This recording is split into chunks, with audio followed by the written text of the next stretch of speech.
আমরা কার্য এই বিষয়টি অলরেডি পড়া শেষ করেছি। এবার এরপর গাণিতিক সমস্যা বিষয়ে আলোচনা করব। তো গাণিতিক সমস্যার বিষয়ে যেটা আলোচনা করা দরকার সেটা হচ্ছে ভৌতিক বিজ্ঞানে গণিত করতে গেলে প্রথমত সমীকরণগুলি জানতে হবে, সংশ্লিষ্ট সমীকরণগুলি জানতে হবে, আর সেই সমীকরণে যে চিহ্নগুলো ব্যবহৃত হয়েছে তাদের প্রত্যেকের সম্পর্কে জানতে হবে, তাদের একক সম্পর্কে জানতে হবে। কারণ আমার যখন গাণিতিক সমস্যা করতে হবে তখন সব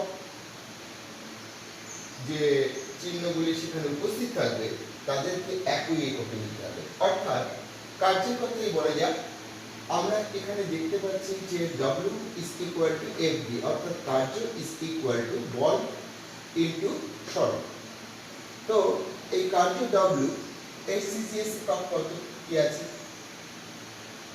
SI একক কি আছে, ঠিক তেমনি বল F এর CGS একক কি আছে, SI একক কি আছে, সরণ D তারই বা CGS এবং SI একক কি আছে, এগুলি আমাকে জানতে হবে এবং সেই এককগুলির মধ্যে সম্পর্কও আমাকে জানতে হবে। সম্পর্কগুলো জানলে কি হবে, আমি যদি দেখি যে কোনো একটি চিহ্ন বা রাশি অন্য একক নিয়ে আছে, সেইটাকে তাহলে আমরা একই এককে প্রকাশ করতে পারব। তো সেই বিষয়ে আমরা গাণিতিক সমস্যার এই ব্যাপারটা একটু বুঝে নিই। দেখো, এখানে একটা গাণিতিক সমস্যা বলা হয়েছে, কোনো বস্তুর উপর 1 নিউটন বল প্রয়োগ করায় 100 সেন্টিমিটার সরণ হলে কৃতকার্য কত হবে।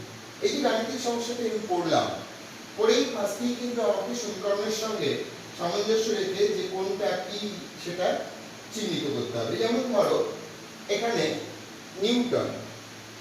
নিউটন অর্থাৎ বল, সেই বলটাকে আমি F এবং কোন এককে আছে সেটাও বুঝে নিলাম।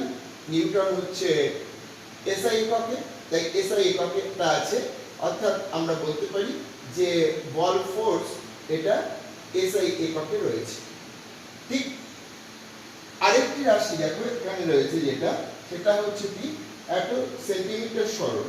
সরণ হচ্ছে কি, সরণ আমরা দেখো D দিয়ে চিহ্নিত করেছি এবং তার একক যেহেতু সেন্টিমিটার, তাহলে রয়েছে হচ্ছে CGS পদ্ধতিতে। তাহলে বের করতে হবে কৃতকার্য W, এটাকে আমার বের করতে হবে। প্রথমেই সিদ্ধান্ত নেওয়া দরকার, যেহেতু এখানে কোনো পদ্ধতি কৃতকার্যের বলিনি, আমি কোন পদ্ধতিতে বের করব। তা আমি ধরে নিলাম যে এই গাণিতিক সমস্যাটায় আমি এটাকে বার করব SI পদ্ধতিতে। তাহলে যেটা দাঁড়ালো তোমরা খেয়াল করে দেখো, সেটা হচ্ছে গিয়ে যে সরণ সেটা রয়েছে CGS পদ্ধতিতে, তাহলে ফার্স্টলি আমাকে এটা কনভার্ট করতে হবে। এই কনভার্সনের জন্য আমাকে জানতে হবে সেন্টিমিটার আর মিটারের মধ্যে সম্পর্কটা কি। তাহলে কি বোঝা গেল ব্যাপারটা আমি যেটা বলতে চাইছি। এইবার আমরা সংশ্লিষ্ট গাণিতিক সমস্যাটায় আসি। তাহলে প্রথমে আমরা লিখব যে গাণিতিক সমীকরণটা আমরা জানি সেটা, তাই আমরা লিখব এই সমস্যার সমাধানে কি লিখব, আমরা জানি। অর্থাৎ এটা তোমাকে আগেই যদি না জানা থাকে তাহলে কিন্তু তুমি গাণিতিক সমস্যাটা করতে পারবে না। তাই তুমি লিখবে আমরা জানি W = FD। তারপরে যেটা আছে সেটা হচ্ছে কোনটা কি প্রকাশ করেছে, তা আমরা এখানে অলরেডি লিখে রেখেছি, সেটাই আমি তোমাদের সামনে কি করছি। W কার্য বের করতে হবে, এটা আমাদের জানা নেই। F বল, এটা আমরা পেয়ে গেছি 1 নিউটন এবং SI পদ্ধতিতে আছে, সুতরাং আমি SI পদ্ধতিতে যেহেতু চাইছি ফলে পড়ার কনভার্সনের কোনো দরকার নেই। আমি সরণ এটা পাচ্ছি হচ্ছে 100 সেন্টিমিটার, 100 সেন্টিমিটার লিখলাম। লিখেই পরবর্তী পর্যায়ে আমি ওটাকে মিটারে কনভার্ট করব।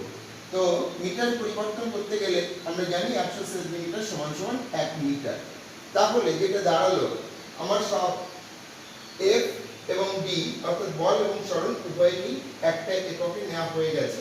এবার তাহলে আমরা এখানটায় বলতে পারি অতএব W is equal to on newton into one metre. আর আমরা জানি নিউটন আর মিটার এই দুটির গুণ করলে যেটা হয় জুল, ফলে খুব স্বাভাবিকভাবে W is equal to 1 joule হবে, কারণ এসআই পদ্ধতিতে কার্যের একক হচ্ছে জুল। তাহলে গাণিতিক সমস্যা কিভাবে করতে হয় ভৌত বিজ্ঞানে তোমরা নিশ্চয়ই এবার বুঝতে পেরেছো।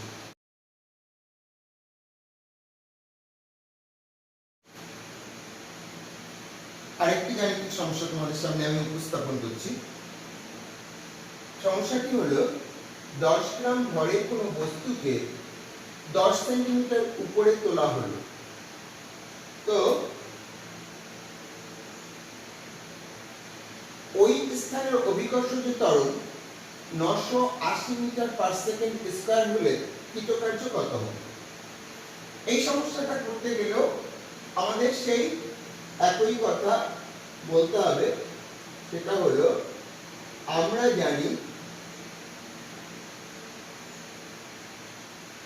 কৃতকার্য W is equal to F into D। এখন সমস্যাটিতে F টা বের করে নিতে হবে আমাদের। এখানে দেখো ভর M দেওয়া আছে আর অভিকর্ষজ ত্বরণ G দেওয়া আছে। তাহলে বস্তুটির উপর ক্রিয়ারত অভিকর্ষজ বল আমরা এর আগেই শিখেছি, সেটা হচ্ছে ভর ইনটু ত্বরণ, অভিকর্ষজ ত্বরণ, সেটা হচ্ছে M ইনটু G। এবার দেখে নেব এককগুলো ঠিকঠাক আছে কিনা। হ্যাঁ, ঠিকই আছে। এখানে গ্রাম আছে, এখানে সেন্টিমিটার পার সেকেন্ড আছে, 980 সেন্টিমিটার পার সেকেন্ড স্কয়ার আছে। ফলে আমরা দেখতে পাচ্ছি যেটা যে একক উভয়েরই সিজিএসে আছে, ফলে আমরা বসিয়ে দিতে পারি। আমরা 10 গ্রাম, সেই জন্য এম এর জায়গায় 10 বসিয়ে দেবো। আর এখানে অভিকর্ষজ ত্বরণ হচ্ছে 980 সেন্টিমিটার পার সেকেন্ড স্কয়ার, তাই 980 বসিয়ে দিলাম ওখানটায়। তা এটা গুণ করলে 9800। আর যেহেতু সবই আমরা সিজিএস পদ্ধতিতে আছে, তাহলে বলের একক সিজিএস পদ্ধতিতে আমরা শিখেছি কি ডাইন, তাই আমরা বলবো 9800 ডাইন। আর ডি হচ্ছে সরণ, ডি সরণ, সেটা সিজিএস এ আছে, আমরা দেখতে পাচ্ছি কত 10 সেন্টিমিটার। ফলে আমি সেখানে এটা লিখে দিলাম 10 সেন্টিমিটার। তো বল এবং সরণ উভয়ই আমার জানা হয়ে গেল। তাহলে সরাসরি এবার আমরা বলতে পারি কৃতকার্য W is equal to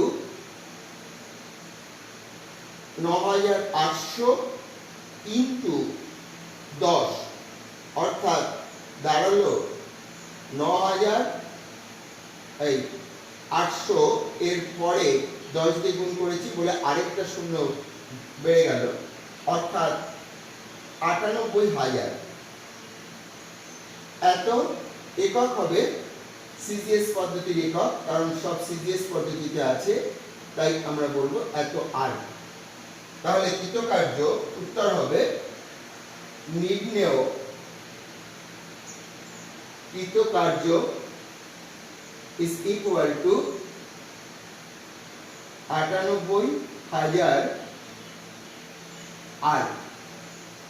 অর্থাৎ মূল বিষয় দুটো সমস্যা থেকে আমরা যেটা বুঝে নিলাম, দেখো যখন আমাকে ভৌতবিজ্ঞানের কোনো গাণিতিক সমস্যা করতে হবে, প্রথমত সেই বিষয়ে সেই সমস্যার সংশ্লিষ্ট সমীকরণটা জানতে হবে, সেই সমীকরণে কি কি চিহ্ন ব্যবহৃত হয়েছে বা রাশি ব্যবহৃত হয়েছে তাদের সম্পর্কে জানতে হবে, তাদের একক সম্পর্কে জানতে হবে।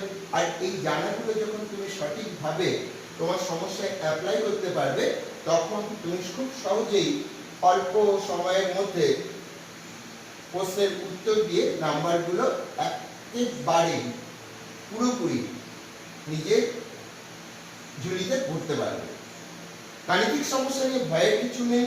গাণিতিক সমস্যায় বরংবার চেষ্টা করো, চেষ্টা করলে দেখবে আগামী দিন তুমি এইসব ব্যাপারে যথেষ্ট পটু হয়ে উঠেছো।